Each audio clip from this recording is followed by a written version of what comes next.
Hello, I'm Jim Eichner, and I'm going to be talking about resistance to innovation, and especially how some best practices in innovation can exacerbate some of the resistances that are kind of endemic inside large organizations.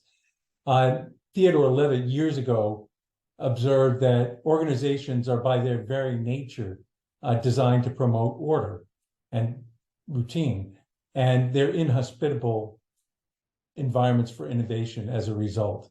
And I think we've all experienced this in our careers. Um, Organizations say they want to be innovative, but what they really want is order and stability. They actually want both, but in the organizational culture promotes stability.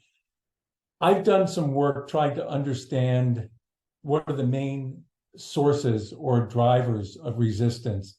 And my conclusion is that there are fears that people in organizations have, and many of them are legitimate fears. People are doing what you would do if you were in their situation.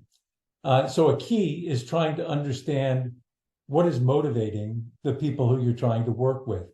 And when you do that, you can identify ways of overcoming some of the resistance.